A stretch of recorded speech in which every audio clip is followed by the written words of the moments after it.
Je m'appelle Laura. Je mène une vie plutôt banale, peut-être même un peu trop solitaire depuis ma rupture récente. Je passe mes soirées à feuilleter des livres que j'ai déjà lus 100 fois, ou à perdre mon temps sur les réseaux sociaux. Ce soir-là, c'était pareil. Assise sur mon canapé, une tasse de thé à la main, je faisais défiler mon fil d'actualité sans réel intérêt. Puis, une notification attire mon attention. Vous avez une nouvelle demande d'amis. Intrigué, je clique dessus. Le nom s'affiche, Ana Oliveira. Une photo de profil accompagne la demande, montrant une jeune femme souriante, aux cheveux châtains, avec un visage ordinaire mais rassurant. Rien ne semblait étrange à première vue. Je ne connaissais pas de Ana Oliveira. Du moins, pas que je me souvienne. Peut-être une ancienne collègue, une camarade de lycée que j'avais oubliée? Je consulte rapidement son profil, mais il est quasiment vide. Quelques photos ici et là, un ou deux statuts anodins, mais rien de bien significatif. La curiosité l'emporte. Je me dis que si elle se révèle trop envahissante, je pourrais toujours la supprimer. Alors, sans trop réfléchir, je clique sur Accepter. À ce moment-là, rien ne me paraissait anormal. Mais si j'avais su ce qui allait suivre, jamais je n'aurais accepté cette demande. Au début, nos échanges étaient tout ce qu'il y a de plus banal. Anna m'a envoyé un message presque aussitôt après que j'ai accepté sa demande. « Salut Laura, merci pour l'ajout. » Je lui ai répondu poliment, pensant qu'il s'agissait d'une simple connaissance que j'avais oubliée. Les jours suivants, elle m'écrivait de temps à autre.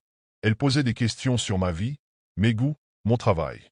Rien de bien étrange, juste une conversation légère, comme on en a avec une amie lointaine. Mais rapidement, quelque chose a commencé à me troubler. Ces messages devenaient personnels. Trop personnels. Un soir, alors que je rentrais d'une longue journée de travail, je reçois un message. Alors, toujours fan de ton thé à la camomille avant de te coucher. Je me fige.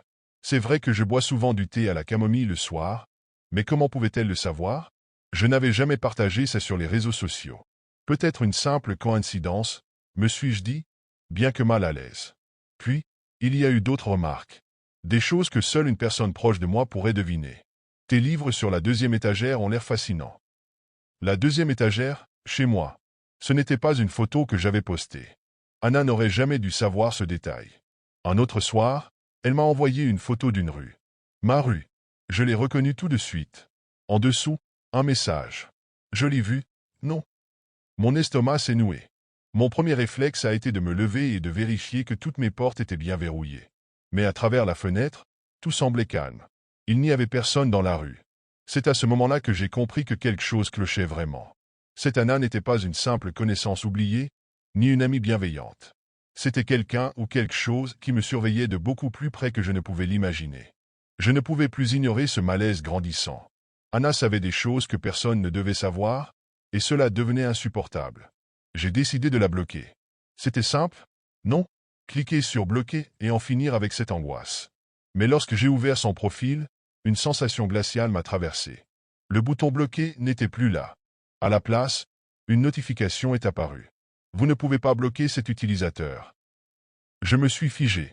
Jamais je n'avais vu un message pareil. Paniqué, j'ai essayé de supprimer notre conversation, de signaler le compte. Rien ne fonctionnait. Chaque tentative échouait.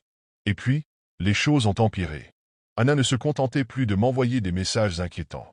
Elle a commencé à interagir avec mes amis, à publier sur mon mur des phrases troublantes comme « Laura, tu n'es pas honnête avec eux. Ils ne savent pas ce que tu caches.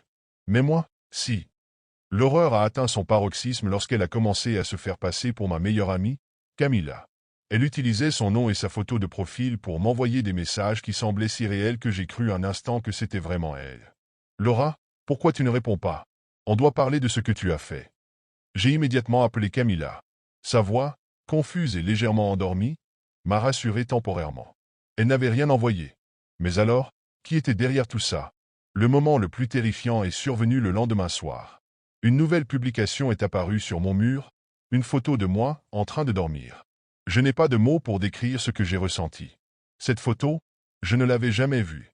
Elle avait été prise dans mon lit, dans l'obscurité, à quelques mètres de mon visage. À ce moment précis, j'ai compris que je n'étais plus seulement harcelé en ligne. Quelqu'un ou quelque chose était dans ma maison.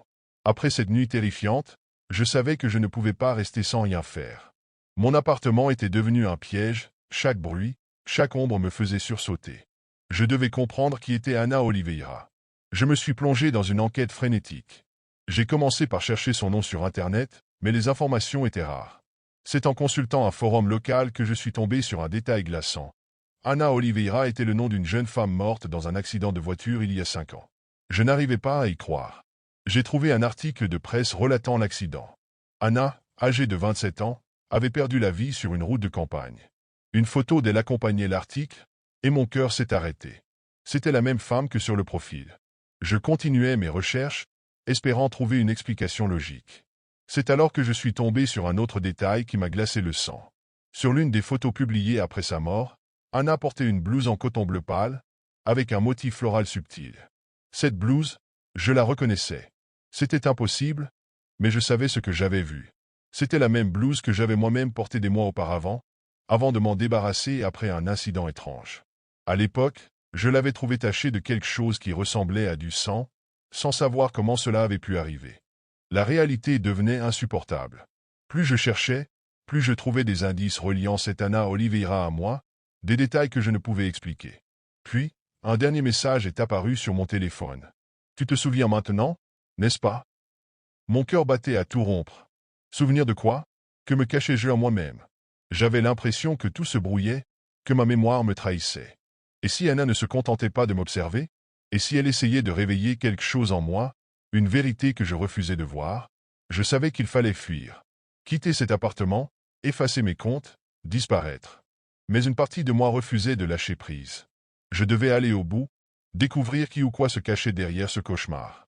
Ce soir-là, après avoir verrouillé toutes les portes et fenêtres, je me suis assise devant mon ordinateur.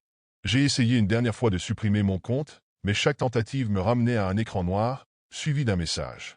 Il est trop tard. À cet instant, mon téléphone vibra sur la table. Une nouvelle notification. Une vidéo. Tremblante, j'ai appuyé sur lire. La vidéo était sombre et floue, mais je pouvais reconnaître mon appartement. La caméra avançait lentement dans le couloir, passant devant ma chambre, ma cuisine, jusqu'à ce qu'elle s'arrête devant la porte de mon salon, là où j'étais. Je n'osais plus bouger. Tout mon corps était figé par la peur. Et puis, un bruit. Un léger grincement venant de l'entrée. « Laura » murmura une voix. Je me suis retourné d'un bond, mais il n'y avait personne.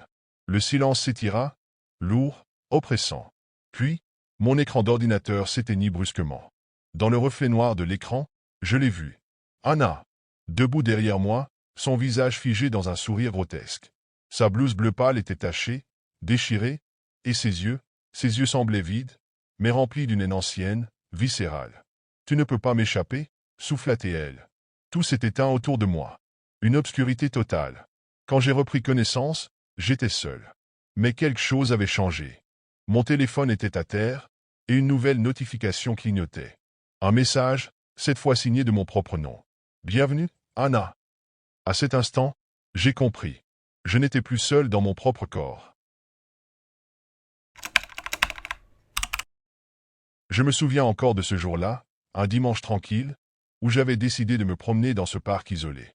C'était un de ces endroits que peu de gens connaissent, entouré de grands arbres, avec un petit lac dont l'eau scintillait sous le soleil de l'après-midi. L'air était frais, chargé d'une odeur de terre humide, et le silence n'était troublé que par le chant des oiseaux. J'avais pris une photo sans réfléchir, un simple cliché du lac avec les arbres qui se reflétaient à la surface. Rien d'extraordinaire, juste un moment de calme que je voulais garder en mémoire. En rentrant chez moi, je l'ai partagé sur mes réseaux sociaux, accompagné d'une légende banale. Un moment de paix dans ce monde agité. Les réactions ont été immédiates. Quelques amis ont aimé la photo, d'autres ont commenté des banalités du genre « magnifique vue » ou « on a bien besoin de ça ». Mais au milieu de ces commentaires habituels, un message m'a sauté aux yeux. Un utilisateur que je ne connaissais pas avait écrit « Le lac semble plus sombre à cet endroit. Non, on dirait presque qu'il cache quelque chose. » J'ai trouvé ça étrange. Je n'avais pas remarqué cette obscurité sur la photo, mais après avoir relu le commentaire, j'ai zoomé. Effectivement, il y avait une zone un peu plus sombre près des roseaux, mais ce n'était sûrement qu'un jeu de lumière. Ce qui m'a vraiment perturbé, c'est que cet utilisateur, quelqu'un appelé @sombre silencieuse, semblait parler comme s'il avait été là avec moi. J'ai ignoré le commentaire au début. Après tout, les réseaux sociaux sont pleins de gens bizarres, non, mais quelque chose dans ces mots me mettait mal à l'aise. Comme s'il savait quelque chose que moi-même, je n'avais pas encore remarqué. Les choses ont commencé à devenir vraiment étranges après ce premier commentaire. Le lendemain, je me suis réveillé avec une notification. Un nouveau message de @ombre silencieuse. Cette fois, ce n'était pas sous ma photo, mais dans ma messagerie privée. Il avait écrit « Tu semblais si tranquille près du lac. La chanson que tu fredonnais, c'était quoi déjà? Ah oui, La vie en rose. Jolie voix, au fait. » Mon sang s'est glacé. Je n'avais jamais mentionné la musique dans ma publication, ni même fredonné assez fort pour que quelqu'un autour puisse l'entendre. C'était un détail que je croyais insignifiant, mais qu'il semblait connaître parfaitement. Je lui ai répondu, plus par curiosité que par prudence. « Comment sais-tu cela? Étiez-vous au parc ce jour-là? » Quelques minutes plus tard, il a répliqué, « Je suis toujours plus proche que tu ne le crois. » J'ai laissé tomber mon téléphone. Une sueur froide perlait sur mon front. J'ai essayé de rationaliser. Peut-être qu'il plaisantait, ou qu'il avait deviné. Mais la précision de ses mots me hantait. Les messages ont continué. Chaque jour, @ombre silencieux semblait savoir des choses que je n'avais jamais publiées. Il parlait de mes habitudes, de mon café préféré, du chemin exact que j'avais pris pour rentrer chez moi après le parc. À un moment, il a même mentionné un souvenir de mon enfance, la fois où je m'étais perdu dans un centre commercial à 6 ans, un épisode que je n'avais jamais raconté à personne en ligne. C'est là que j'ai commencé à paniquer. Comment pouvait-il savoir tout ça? J'ai vérifié mon compte, mes paramètres de confidentialité, mes messages. Rien n'expliquait comment il avait accès à ces informations. Ce qui était encore plus troublant, c'est que ces messages semblaient écrits avec une étrange intimité, comme s'il me connaissait depuis toujours. Ce n'était plus seulement des mots. C'était comme si ce compte m'observait, comme si chaque détail de ma vie était exposé devant lui. Ma première réaction a été de bloquer @ombre silencieuse. Je me suis dit que c'était la solution la plus simple. Une fois bloqué, il ne pourrait plus me contacter, n'est-ce pas? Mais à peine avais-je fermé l'application que mon téléphone vibra. Une nouvelle notification. Le message provenait d'un autre compte, avec un nom tout aussi sinistre, @regard obscur. Pourquoi essaies-tu de m'ignorer? Je pensais qu'on était amis. J'ai immédiatement compris que c'était la même personne. Je l'ai bloqué encore une fois, mais quelques minutes plus tard, un troisième compte est apparu, toujours présent. Et puis un quatrième. Chaque fois que je bloquais, un nouveau surgissait, comme si c'était un jeu pour lui. Puis, ce n'était plus seulement sur une plateforme.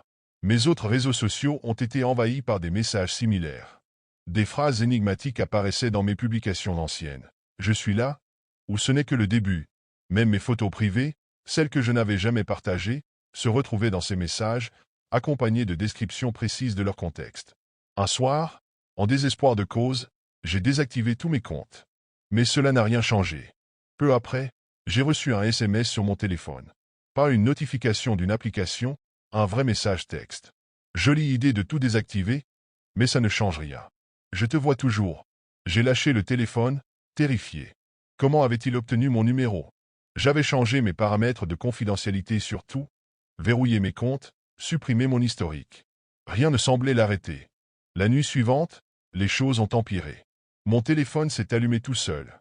Les applications s'ouvraient et se fermaient comme si quelqu'un d'invisible le manipulait.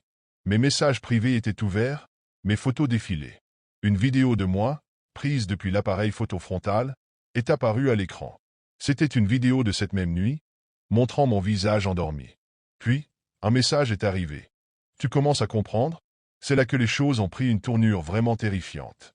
J'avais l'impression que ma vie entière était surveillée, que chaque mouvement que je faisais était connu de cet inconnu. Mais ce n'était plus juste en ligne. Il semblait que la frontière entre le monde virtuel et la réalité avait disparu. Un soir, alors que je rentrais chez moi après une journée particulièrement éprouvante, j'ai remarqué quelque chose de très étrange en arrivant devant ma porte. La poignée était légèrement tournée, comme si quelqu'un avait essayé de l'ouvrir.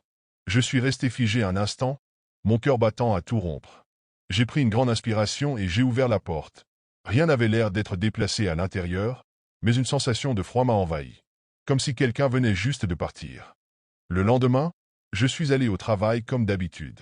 Mais en revenant, un frisson m'a parcouru quand j'ai vu un papier coincé sous ma porte. C'était un simple message, écrit à la main, comme si quelqu'un avait pris la peine de l'écrire directement dans ma propre maison. Je suis plus proche que tu ne le crois. Regarde à travers la fenêtre. J'ai voulu ignorer ce message, mais mes jambes refusaient de bouger. Je me suis dirigé lentement vers la fenêtre et j'ai regardé dehors, mon cœur battant dans ma gorge. Rien. Pas une seule personne en vue. Mais c'est alors que j'ai vu, dans le reflet de la fenêtre, une silhouette à peine visible, immobile dans l'ombre. Je me suis précipité à l'intérieur, verrouillant toutes les portes et fenêtres, paniqué, le souffle court. J'ai attrapé mon téléphone, espérant que ce n'était qu'une coïncidence, mais un nouveau message est arrivé de @ombre silencieuse. Tu m'as vu, n'est-ce pas? Je suis juste là, à l'instant où tu clignes des yeux. Je n'ai pas osé sortir ce soir-là. Le sentiment d'être observé était insupportable. Mais plus je réfléchissais à ce qui venait de se passer, plus je réalisais que l'espace privé, celui où je devrais me sentir en sécurité, n'était plus à moi. Chaque pièce de ma maison semblait désormais appartenir à une présence invisible, et je ne pouvais échapper à la sensation qu'elle m'accompagnait partout. La nuit suivante, je n'ai presque pas dormi. Chaque bruit, chaque souffle semblait amplifié dans le silence de la maison. Je restais éveillé, les yeux rivés sur mon téléphone, attendant le prochain message, comme si j'étais devenu une proie traquée. Mais ce qui est arrivé ce soir-là, je ne l'aurais jamais imaginé. À 3h32 du matin, mon téléphone s'est mis à vibrer. Je l'ai pris en main, le cœur battant, et j'ai ouvert la notification. C'était un message de @ombre silencieuse. Tu m'as cherché et tu m'as trouvé. Maintenant, il est trop tard. En même temps, mon écran s'est éteint brusquement, puis s'est rallumé avec une vidéo. Elle ne venait pas de moi. C'était une vidéo en temps réel, prise avec ma propre caméra frontale. Je pouvais voir mon visage, mais l'image n'était pas celle que je connaissais. C'était l'image d'un autre. Un homme, dans l'ombre, avec une silhouette qui se découpait derrière moi. J'ai crié, jetant le téléphone au sol. Je me suis précipité à la fenêtre, espérant apercevoir quelque chose, n'importe quoi, pour expliquer ce qui se passait. Mais là, dans l'obscurité, j'ai vu une silhouette, cette même silhouette que j'avais aperçue par le reflet de ma fenêtre, immobile sur le trottoir, juste sous l'éclairage d'un lampadaire. Il était là, il me regardait. Je ne pouvais plus le supporter. Je devais savoir. Peut-être que c'était le moment de tout affronter, de comprendre ce qui se passait. J'ai pris mon manteau, le cœur battant dans ma poitrine, et j'ai ouvert la porte. Le vent froid m'a frappé le visage alors que je me dirigeais vers la silhouette. Mais plus je m'approchais, plus je réalisais que ce n'était pas un être humain. C'était quelque chose de différent. Quand je suis arrivé à quelques mètres de l'ombre, elle a disparu. Et à cet instant, un nouveau message est apparu sur mon téléphone, celui-ci accompagné d'une photo. La photo, c'était moi, prise sous un angle étrange, comme si quelqu'un était déjà dans ma maison. Tu n'es plus en sécurité, pas ici, pas n'importe où. Je suis toujours là, et maintenant, je sais tout de toi. Je suis retourné précipitamment à l'intérieur, verrouillant chaque porte et fenêtre, mon esprit submergé par une peur irrationnelle. Puis, un autre message est arrivé. Tu as compris maintenant, n'est-ce pas? Je suis à l'intérieur de ton monde. Et je ne partirai jamais. Depuis ce jour-là, je ne suis plus le même. Mon téléphone, mes réseaux sociaux, mes rêves, tout semble envahi par cette présence. Et le pire, c'est que je sais, au fond de moi, qu'il n'est jamais loin. Il est là, à chaque instant, attendant le moment où je baisserai ma garde.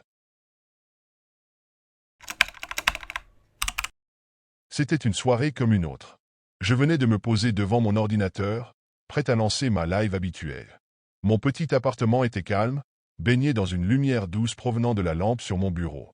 La caméra était parfaitement ajustée, capturant mon visage et une partie de mon décor minimaliste, une étagère remplie de livres derrière moi, une plante verte dans le coin, et bien sûr, cette fenêtre à ma gauche, partiellement voilée par un rideau blanc légèrement transparent. J'aimais ces moments. Mes abonnés étaient toujours au rendez-vous, et nos échanges me donnaient l'impression d'être entouré, même lorsque j'étais seul dans cet espace. Dès que j'ai cliqué sur « Démarrer la diffusion », les premières notifications ont afflué.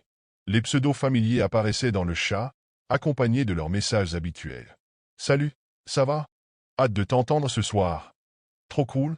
Une nouvelle live. » Je leur ai répondu avec enthousiasme, un sourire sincère aux lèvres. Les premières minutes ont été consacrées à des banalités. Je racontais ma journée, lisais leurs blagues et répondais à leurs questions. C'était confortable, presque réconfortant. Pourtant, quelque chose d'indéfinissable pesait dans l'air. Peut-être était-ce juste mon imagination, mais j'avais l'impression que l'ambiance de la soirée était différente. Mon appartement, d'habitude si accueillant, me semblait plus sombre, plus oppressant. Je jetais de temps à autre un coup d'œil à la fenêtre, m'assurant que le rideau ne bougeait pas. Mais je balayais vite ces pensées. Après tout, j'étais là pour me divertir, et mes abonnés aussi. Je les voyais comme une bulle de positivité. Ce soir, rien ne viendrait gâcher notre moment. Enfin, c'est ce que je croyais. Tout se passait bien, comme d'habitude, jusqu'à ce que je remarque un message étrange dans le chat. Ils arrivent. Le commentaire a défilé rapidement parmi les autres, presque noyé dans le flot de messages enthousiastes. Au début, je n'y ai pas prêté attention. C'était sûrement une blague, un de ces trolls qui s'incrustent parfois dans mes lives. Alors, j'ai continué comme si de rien n'était, répondant à d'autres questions, riant à une blague partagée par un abonné fidèle. Quelques minutes plus tard, ce même message est réapparu. Ils arrivent. Cette fois, d'autres personnes dans le chat l'ont remarqué. C'est quoi ce message chelou? Quelqu'un essaie de faire peur à tout le monde? Ignore-le, c'est juste un troll. Je me suis joint à eux, riant légèrement pour désamorcer l'étrangeté de la situation.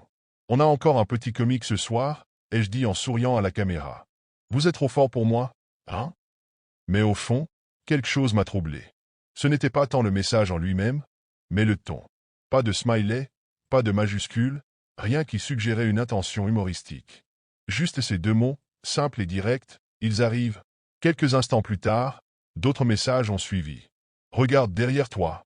Il te voit. Cette fois, j'ai senti une légère crispation dans ma poitrine. J'ai levé les yeux de l'écran pour regarder autour de moi, juste pour m'assurer que tout était normal. La pièce était calme, comme toujours. Mon appartement n'avait jamais semblé si silencieux. Je me suis forcé à sourire, revenant au chat. Vous essayez vraiment de me faire peur ce soir, hein? Ai-je plaisanté? Mais ma voix trahissait une pointe d'inquiétude. Alors que je reprenais la discussion avec d'autres abonnés, je n'ai pas pu m'empêcher de jeter un coup d'œil furtif à la fenêtre. Le rideau bougeait légèrement, peut-être à cause d'un courant d'air. Ou peut-être pas. Les messages ont continué à défiler, mais quelque chose avait changé. Les habitués semblaient aussi perplexes que moi, et les blagues légères avaient laissé place à des échanges plus sérieux. Sérieusement, c'est quoi cette histoire? Qui envoie ces messages? Tu devrais vérifier tes portes. Puis, un autre commentaire est apparu, et cette fois, il m'a glacé le sang. J'aime la petite plante verte dans le coin de ton salon. Je me suis figé. La plante en question était bien là, à ma droite, mais elle n'était pas visible dans le cadre de la caméra. Mon sourire s'est figé, et mon cœur a commencé à battre plus fort. Je me suis dit que c'était peut-être un coup de chance, une déduction hasardeuse. Puis, un autre message. Et cette tasse rouge sur ton bureau? Elle est sympa. Ma gorge s'est serrée. La tasse était juste devant moi, hors champ, invisible pour quiconque regardait la live. J'ai balbutié quelque chose, tentant de garder mon calme. Vous êtes vraiment fort pour deviner des détails comme ça, ai-je dit? Mais ma voix tremblait légèrement. Un son sourd m'a soudain interrompu. Ça venait de quelque part dans l'appartement, peut-être du couloir ou de la fenêtre. Je me suis retourné brusquement, fixant le rideau. Rien ne semblait anormal, mais l'obscurité à l'extérieur rendait impossible de voir quoi que ce soit. Les messages ont continué, devenant de plus en plus précis. Tu devrais vraiment fermer cette fenêtre. Il te regarde? Ma respiration s'accélérait. J'ai essayé de rationaliser. Peut-être que quelqu'un que je connaissais regardait la live et s'amusait à me faire peur. C'était la seule explication logique. Je me suis levé, prétendant que tout allait bien. Bon, je vais juste fermer le rideau, d'accord? Histoire de vous rassurer, ai-je dit à voix haute, essayant de plaisanter pour détendre l'atmosphère. En tirant le rideau, j'ai senti une sueur froide glisser le long de ma nuque.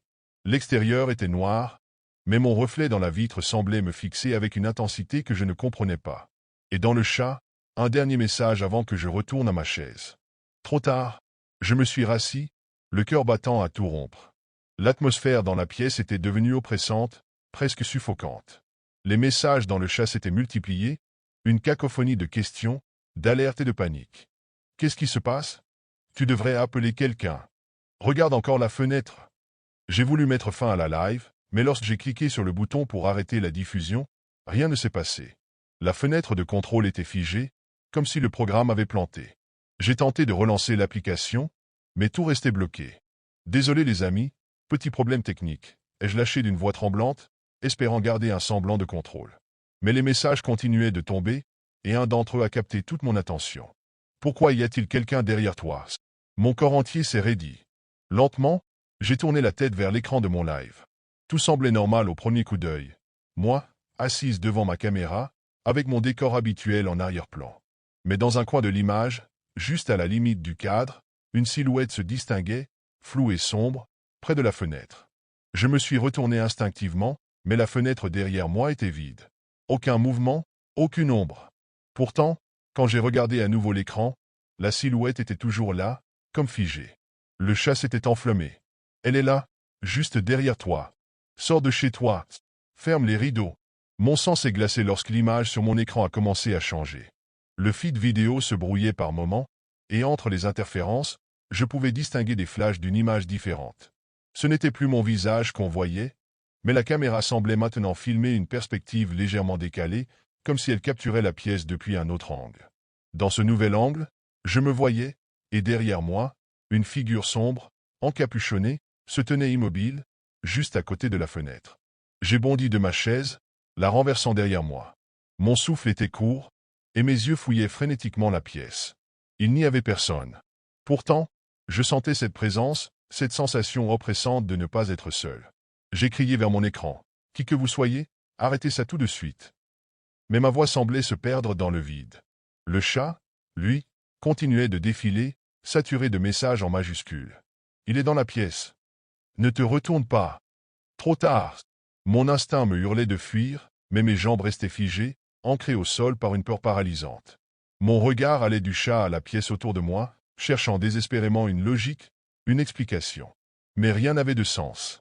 Un bruit sourd retentit soudain derrière moi, comme si quelque chose ou quelqu'un venait de heurter le sol. Mon cœur s'emballa, et je me retournai brusquement. La chaise que j'avais renversée était là, immobile, mais l'air semblait plus lourd, plus dense. Je fixai la fenêtre. Le rideau, que j'avais tiré quelques instants plus tôt, semblait légèrement déplacé, comme si quelqu'un ou quelque chose l'avait effleuré. La pièce était glaciale, et pourtant je transpirais. Le chat continuait à s'agiter, mais je ne pouvais plus distinguer les messages. Tout semblait flou, irréel, jusqu'à ce qu'une voix, faible mais distincte, résonne dans mes oreilles.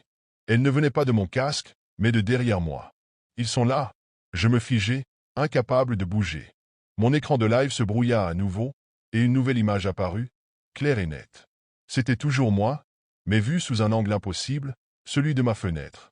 Une silhouette sombre était visible à travers le verre, me fixant avec une intensité glaçante.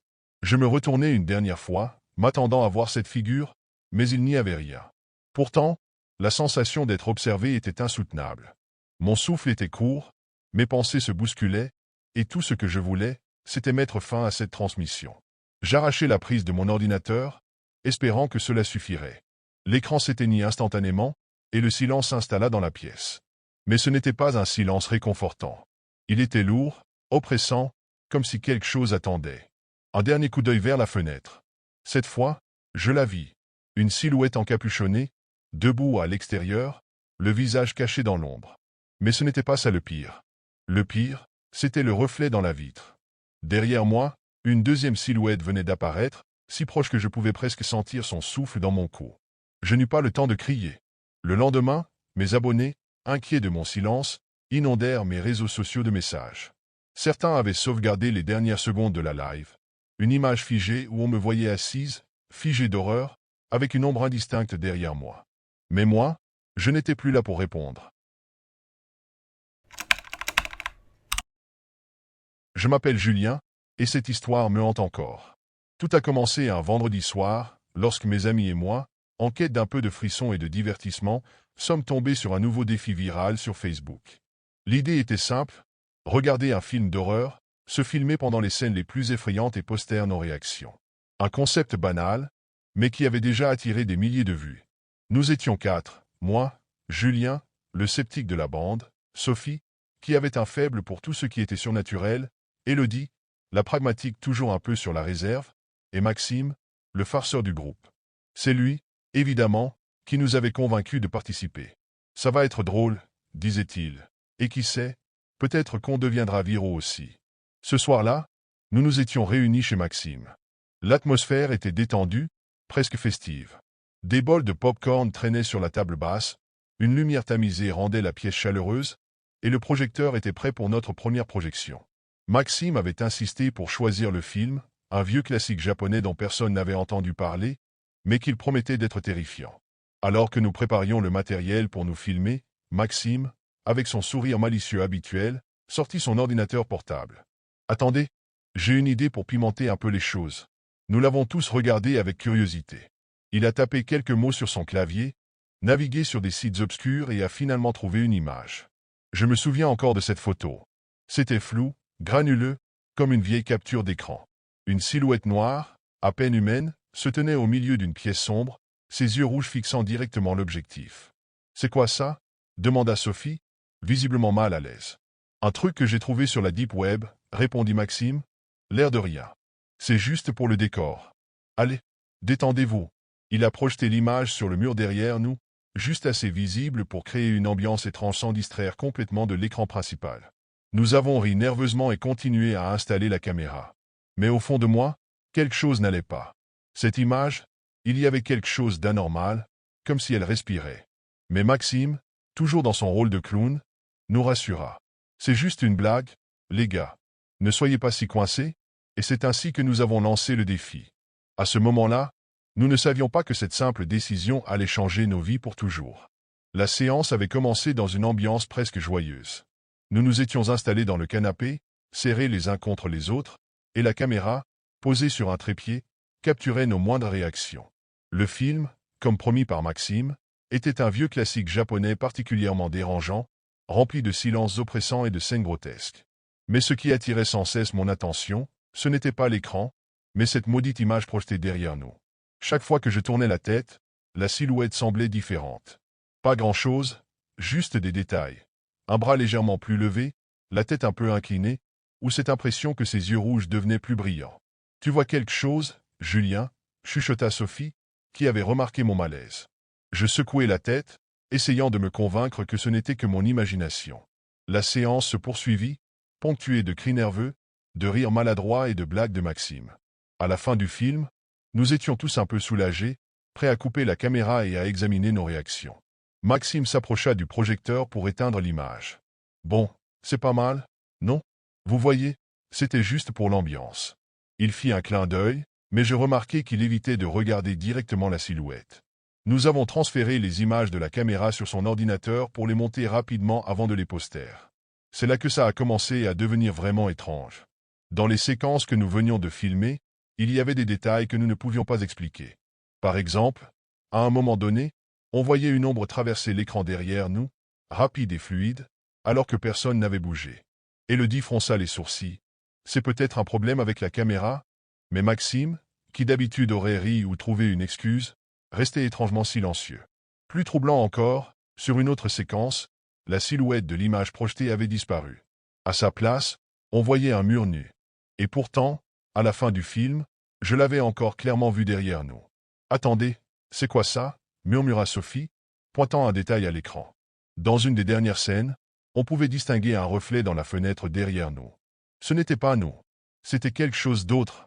Une figure sombre, immobile, qui semblait nous observer. Maxime tenta de plaisanter.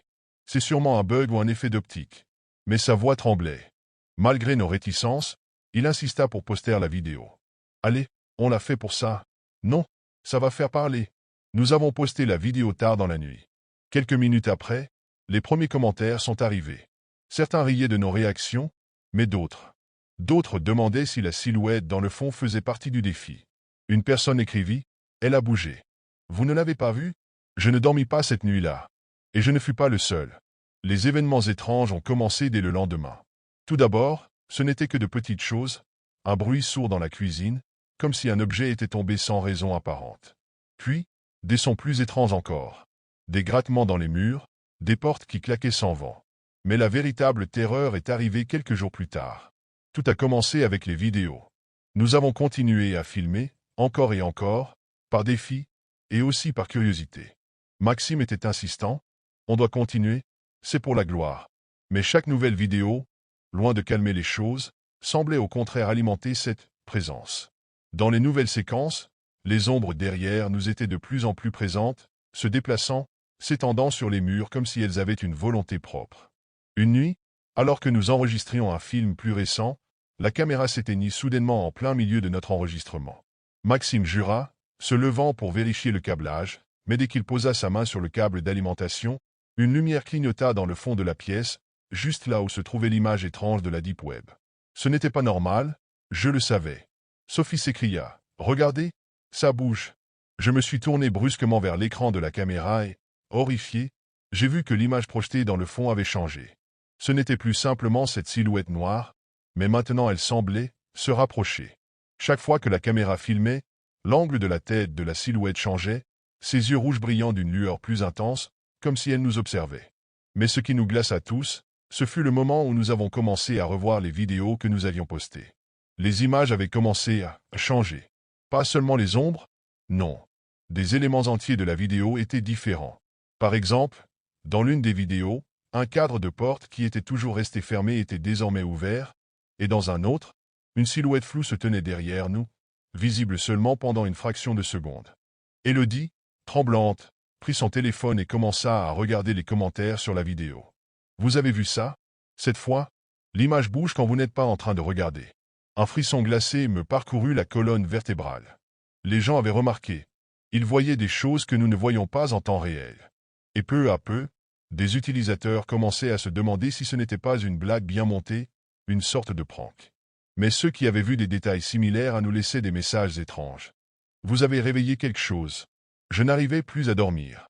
Chaque petit bruit de ma maison, chaque craquement des planches du parquet, me faisait sursauter. Les ombres semblaient plus lourdes, comme si elles se déplaçaient lentement autour de moi. Mais je n'osais pas en parler aux autres, de peur de passer pour un fou. Pourtant, je savais que nous étions loin d'avoir tout vu. Chaque vidéo semblait nourrir l'entité qui se cachait derrière. Et ce n'était qu'une question de temps avant que ça n'empire. Ce soir-là, lorsque nous avons lancé la caméra pour une autre vidéo, quelque chose d'encore plus étrange s'est produit. Alors que nous commencions à rire et à nous détendre devant l'écran, nous avons tous entendu un bruit survenant de la pièce voisine. C'était comme si quelqu'un, ou quelque chose, frappait à la porte. Mais quand nous sommes allés voir, il n'y avait rien. Pourtant, l'air était lourd, presque étouffant. Et la silhouette derrière nous, elle n'avait jamais été aussi proche. Le lendemain matin, l'atmosphère était tendue. Chacun de nous se sentait nerveux, presque hanté par la sensation que quelque chose de maléfique nous observait en permanence.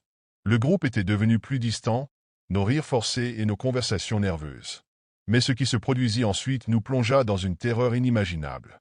Nous avions prévu de filmer un dernier défi ensemble, pour finir ce qui avait commencé comme une simple blague. Mais tout était devenu plus lourd, comme si l'air lui-même s'était alourdi. Maxime était particulièrement étrange ce jour-là. Il ne faisait plus de blagues, ni de commentaires cyniques. Il semblait préoccupé, presque effrayé. Sophie, toujours aussi observatrice, remarqua qu'il avait cessé de parler de ses projets pour la vidéo et passait son temps à regarder les autres, comme s'il s'attendait à ce que quelque chose se produise. C'est pendant cette dernière séance de tournage que Clara a disparu. Nous étions en train de filmer, comme d'habitude, quand un cri perça l'air, celui de Sophie, qui tourna brusquement la tête vers Clara, assise juste à côté d'elle. Clara avait été là, quelques secondes plus tôt, mais désormais, elle était introuvable. « Clara !» cria-t-on tous, mais la pièce était vide. Il n'y avait aucun signe d'elle. La porte était fermée, la fenêtre intacte. Aucun bruit, aucune trace de son passage. Nous avons fouillé toute la maison, paniqués, appelant son nom, mais Clara était partie. Il n'y avait aucune explication, aucune porte ouverte, aucun bruit de fuite. Mais ce qui nous glaça le sang, ce fut ce que nous avons trouvé sur son téléphone, quelques minutes après sa disparition. Sur son écran, il y avait une notification. Un message étrange. Ce n'était pas un texto, ni une notification d'application. C'était une note, rédigée par Clara elle-même. Mais le message était incompréhensible. « Vous ne devriez pas avoir commencé, c'est trop tard.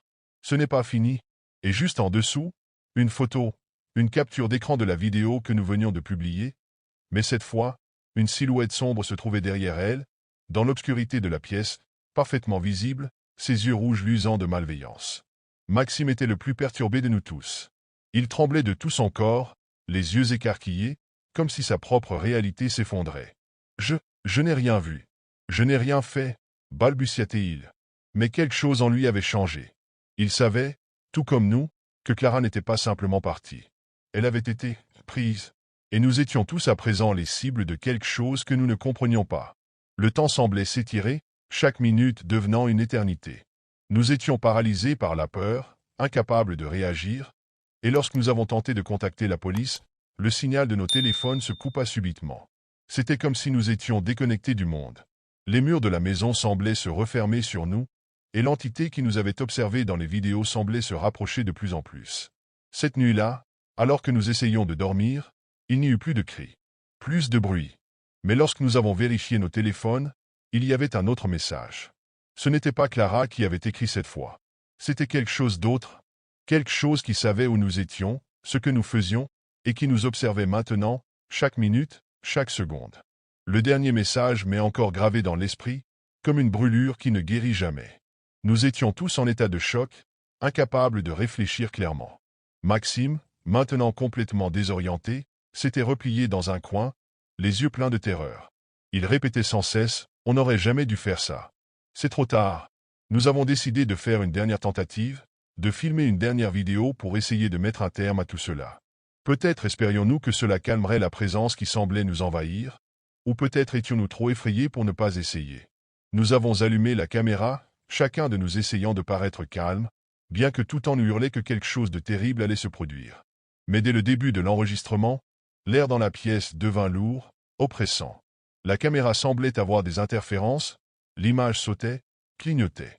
Maxime, qui était en train de régler la mise au point, s'arrêta soudainement, un frisson parcourant son visage. « Elle est là !» Il chuchota ces mots, comme si parler fort attirait quelque chose d'encore plus malveillant. Nous avons tous regardé autour de nous, mais il n'y avait rien de visible, rien qui puisse expliquer ce que nous ressentions. Cependant, la caméra montrait clairement quelque chose d'inexplicable. Dans les coins de l'écran, des formes sombres, comme des silhouettes, se déplaçaient de manière erratique. Elles semblaient se rapprocher de nous, toujours plus proches, à chaque instant. Puis, la caméra s'éteignit d'un coup, plongeant la pièce dans l'obscurité totale. Un silence de mort régna, oppressant, lourd, tandis que nous restions là, figés. Le bruit d'une porte qui claque résonna à travers la maison, puis tout devint étrange, comme si le temps se mettait à tourner à l'envers. Maxime s'était levé, les yeux écarquillés, un sourire étrange sur le visage. Il n'avait plus l'air de la personne que nous connaissions. « C'est fini », dit-il d'une voix qui n'était plus la sienne. « Tout est fini. » C'est à ce moment-là que la caméra reprit. À l'écran, tout était déformé, comme une distorsion de la réalité elle-même. Nous n'étions plus là, à l'intérieur de la maison, mais dans une autre pièce, plongée dans l'obscurité, où des ombres se déplaçaient à une vitesse inhumaine. Nous, les amis qui avaient commencé ce défi, n'étions plus visibles. À la place, il y avait des silhouettes floues et indistinctes. Mais au centre de la pièce, une silhouette bien précise, celle de Maxime, souriant, entouré de ténèbres. Ses yeux brillaient d'une lueur rouge intense. La vidéo se termina brusquement, et quand nous avons regardé les commentaires, l'horreur était là, palpable. Des centaines de messages, certains alarmants, d'autres étranges, d'autres encore effrayants. Mais ce qui nous terrifia encore plus, c'était que des utilisateurs commençaient à dire qu'après avoir vu la vidéo, des bruits étranges avaient commencé à surgir autour d'eux. Certains parlaient de présences qu'ils ne pouvaient pas expliquer, des ombres qu'ils avaient vues dans leur propre maison. D'autres affirmaient avoir entendu des voix chuchoter leur nom. Ce n'était pas fini. Ce n'avait jamais été fini. Et ce qui nous attendait, à nous aussi, nous le savions maintenant. Nous avions réveillé quelque chose, et désormais, elle nous suivait, nous observait.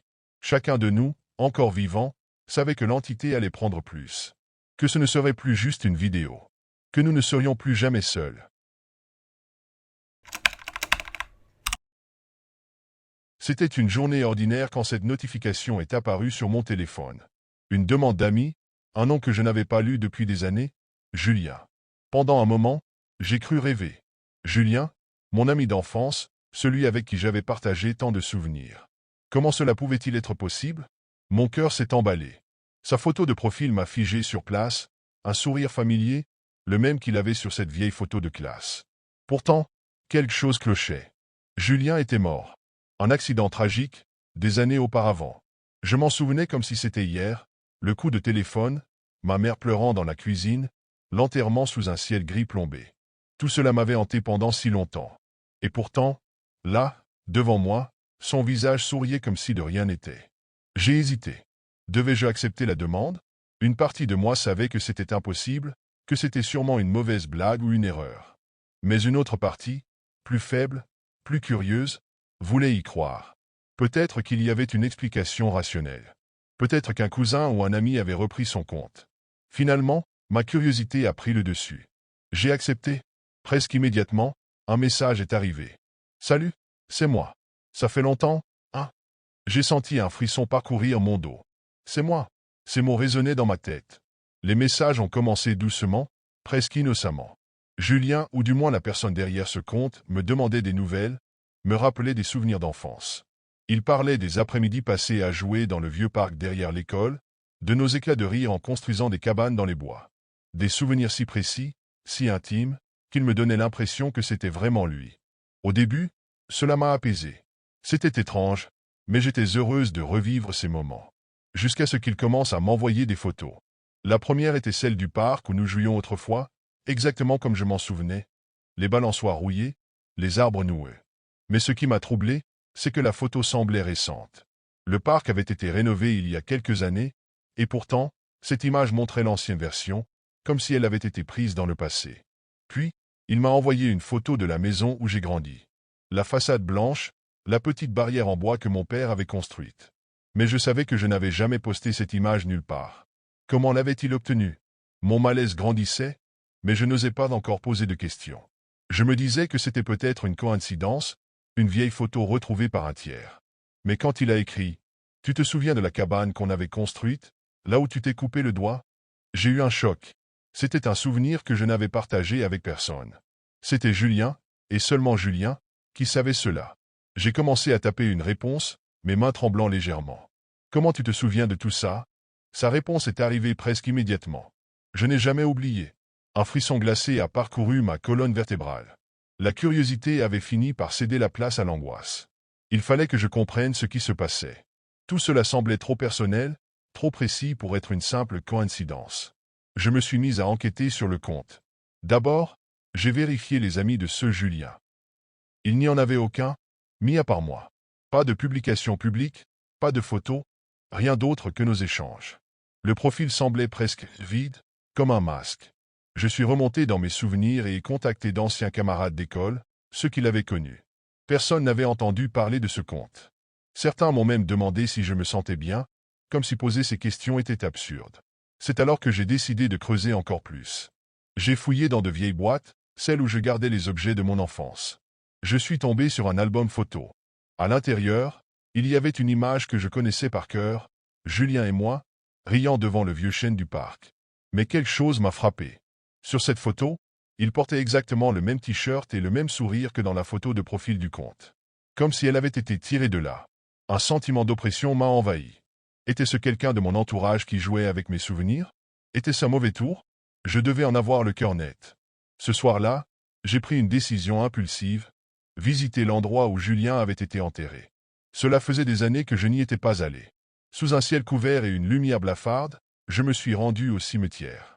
Quand je suis arrivé devant sa tombe, mon souffle s'est coupé. Sur la pierre tombale, tout semblait normal, sauf qu'il y avait un objet posé juste au pied. Un vieux téléphone, recouvert de poussière mais intact. Mon sang s'est glacé. C'était son téléphone, celui qu'il utilisait à l'époque de l'accident. Celui qui avait été détruit dans le choc, ou du moins c'est ce qu'on m'avait dit. Quand j'ai voulu le ramasser, mon téléphone a vibré dans ma poche. Une notification. Une photo.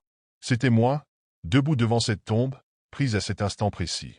Je suis resté figé, incapable de bouger. Mon souffle se coupait tandis que mon cœur battait si fort que j'avais l'impression qu'il allait exploser. Comment était-ce possible? Qui avait pris cette photo? Mes mains tremblaient lorsque j'ai finalement osé ouvrir le message. Il y avait une légende sous la photo. Tu devrais rentrer maintenant. Je me suis retourné d'un coup, scrutant les alentours du cimetière. Mais il n'y avait personne, seulement un silence oppressant et le vent qui faisait bruisser les feuilles des arbres. Pourtant, je savais que je n'étais pas seul. Je suis rentré chez moi en panique, jetant des coups d'œil constants dans mon rétroviseur, persuadé que quelqu'un me suivait. Une fois à la maison, j'ai verrouillé toutes les portes et les fenêtres, tiré les rideaux, comme si cela pouvait me protéger de ce qui arrivait. Mais les messages ont continué. Des photos de ma maison, prises de l'extérieur. Une d'entre elles montrait ma chambre, les rideaux tirés mais légèrement entr'ouverts, comme si quelqu'un m'observait à travers l'espace minuscule. Puis, une autre photo est arrivée. Moi, assis sur mon canapé, à cet instant précis. Un cri de terreur m'a échappé, et j'ai attrapé un couteau dans la cuisine, mon seul réflexe de défense. J'ai envoyé un message au profil, furieux et terrifié. Qui es-tu? Qu'est-ce que tu veux de moi? La réponse est venue immédiatement. Si tu veux vivre, ne pose pas de questions. Mes jambes ont faibli, et je me suis effondré au sol, incapable de retenir mes larmes. À cet instant, Mon téléphone a vibré à nouveau. Une autre photo. Cette fois, elle montrait l'intérieur de ma maison, prise dans le couloir menant à ma chambre. Ils étaient là, à l'intérieur. Je savais qu'il ne me restait pas beaucoup de temps. Chaque muscle de mon corps était tendu alors que j'essayais de réfléchir à ce que je devais faire. Devais-je courir? Me cacher? Appeler la police? Mais mon téléphone vibrait sans cesse, des messages s'accumulaient, chacun plus terrifiant que le précédent. Des menaces, des détails sur ma vie que personne ne pouvait connaître. L'électricité s'est coupée soudainement, plongeant la maison dans une obscurité totale. Mon cœur s'est serré. L'air semblait plus lourd, chaque bruit amplifié, chaque craquement de plancher résonnant comme un coup de tonnerre. J'ai serré le couteau dans ma main, avançant prudemment dans le couloir, tentant de ne pas céder à la panique. Puis, je l'ai entendu. Un pas, lent, lourd, venant de ma chambre. Je me suis immobilisé, la gorge serrée, incapable de respirer. J'ai appelé à voix haute, espérant que ce soit une hallucination, un mauvais rêve. Qui est là? Qu'est-ce que vous voulez? Pas de réponse. Juste un autre pas, puis un autre. Finalement, poussé par une peur presque animale, j'ai ouvert la porte d'un coup, brandissant mon couteau. La pièce était vide. Mais sur mon lit, il y avait quelque chose. Mon ordinateur portable était ouvert, affichant une vidéo en direct. La vidéo montrait moi-même, debout dans ma chambre, exactement où je me trouvais à cet instant. Mais il y avait quelqu'un d'autre derrière moi, une silhouette obscure qui se tenait immobile, presque collée à mon épaule. Avant que je ne puisse me retourner, une main glaciale s'est posée sur mon bras. Je ne me souviens pas de ce qui s'est passé ensuite. Je me suis réveillé des heures plus tard, étendu sur le sol, la maison silencieuse et vide. Mon téléphone était à côté de moi, avec un dernier message sur l'écran. On se reverra bientôt. Depuis ce jour, je vis dans la peur. Le compte a disparu, les messages se sont arrêtés, mais je sais que ce n'est pas terminé. Chaque nuit, je ressens cette présence, comme une ombre collée à mon dos, attendant simplement son moment pour revenir. Ce matin-là, tout semblait parfaitement banal. Je m'étais levé tôt, comme d'habitude, prêt à affronter une journée de travail sans histoire. Le café était encore chaud dans ma tasse quand mon téléphone a vibré sur la table. Une notification Facebook. Rien de surprenant. Mais en ouvrant l'application, mon cœur a raté un battement. Il s'agissait d'une mise à jour de statut d'un ami dont je n'avais aucun souvenir. Le nom ne me disait rien, pas plus que la photo de profil, qui n'était qu'un fond noir, vide, comme si quelqu'un avait voulu rester anonyme. Le message était simple, mais terrifiant. Je te regarde. Au début, j'ai pensé que c'était une blague, une mauvaise farce comme il en circule tant sur les réseaux sociaux. Mais ce qui a vraiment gelé mon sang, ce sont les photos attachées au message. La première montrait la façade de ma maison, prise à une heure récente, à en juger par la lumière du soleil et par la position de ma voiture dans l'allée. La seconde était encore pire. C'était une image de mon bureau, plus précisément de l'écran de mon ordinateur, celui sur lequel j'étais assis à peine 10 minutes plus tôt. La perspective de la photo donnait l'impression qu'elle avait été prise de derrière moi, comme si quelqu'un avait été là, dans la pièce.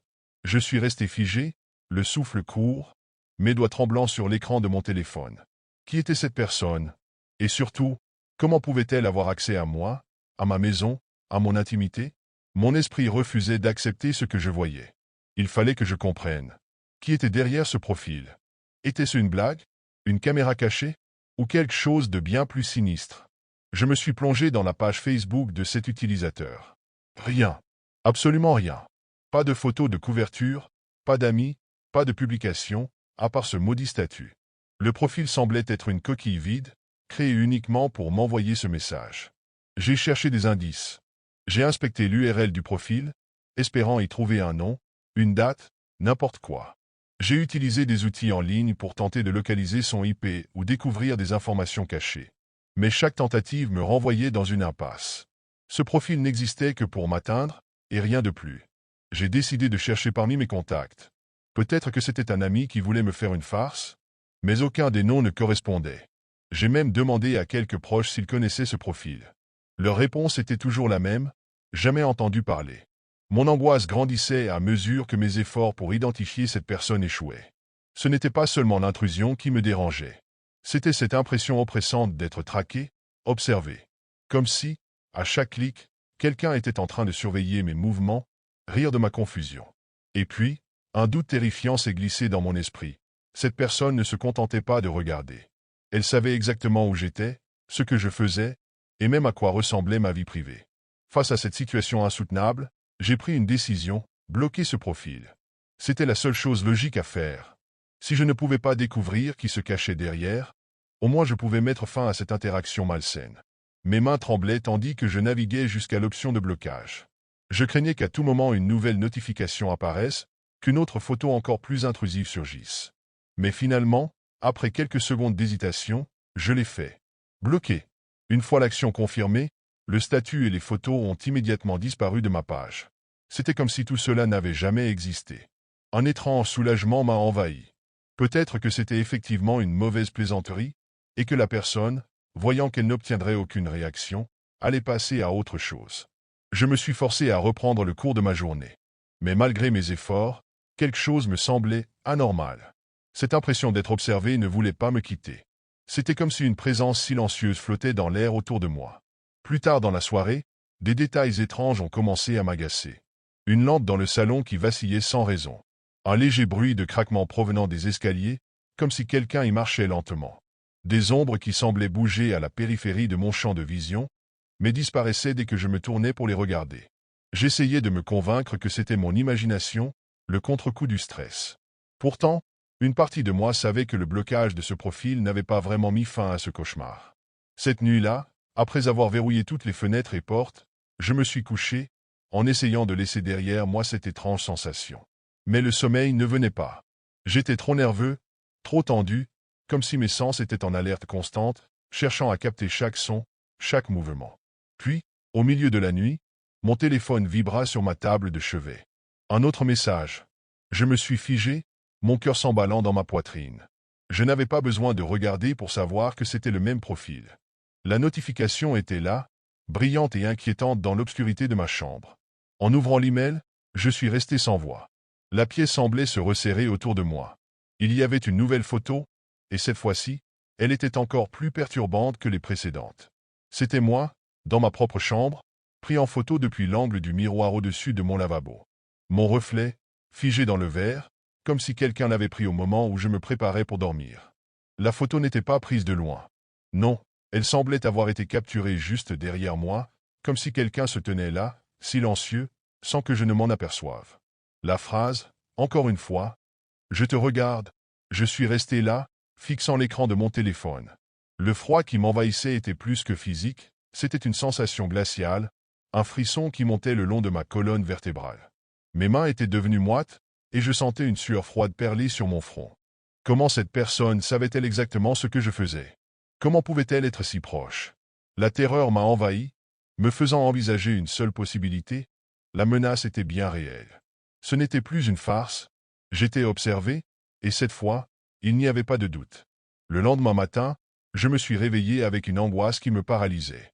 La photo dans l'email me trottait dans la tête, et l'idée de cette présence invisible, mais omniprésente, m'empoisonnait peu à peu. J'étais épuisé, mais mon esprit refusait de se reposer. Je ne pouvais pas simplement ignorer ce qui se passait.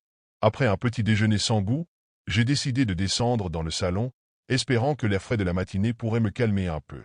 Mais en entrant dans la pièce, un détail m'a frappé immédiatement. La fenêtre du salon était ouverte. C'était impossible. Je l'avais vérifié la veille, et j'étais certain de l'avoir fermée. Le cœur battant, je me suis approché pour la refermer, mais ce n'était pas le plus inquiétant. En dessous, sur la table basse, il y avait une photo. Une photo de moi. Je ne pouvais pas y croire. C'était la même image que celle prise dans le miroir la veille, mais cette fois, je n'étais pas seul. L'ombre qui m'accompagnait dans la photo semblait plus nette, plus tangible. C'était comme si elle se déplaçait en même temps que moi, un pas derrière, m'observant. Je me suis précipité dans la cuisine, fouillant frénétiquement dans les tiroirs à la recherche d'un appareil de sécurité, mais il était trop tard. Avant que je puisse faire quoi que ce soit, un bruit lourd a retenti dans les escaliers. Quelqu'un descendait. Je me suis figé, ma gorge serrée par la peur. Je pouvais entendre des pas, lents, réguliers. Mais lorsque je me suis retourné, il n'y avait personne. Puis, à cet instant précis, la lumière de mon ordinateur s'est allumée toute seule. L'écran est devenu tout blanc, et, dans un coin de la pièce, la phrase est apparue, dans une police noire, macabre. Je t'ai dit que je te regardais. C'était fini. La présence était là, dans ma maison, et il n'y avait plus aucune échappatoire.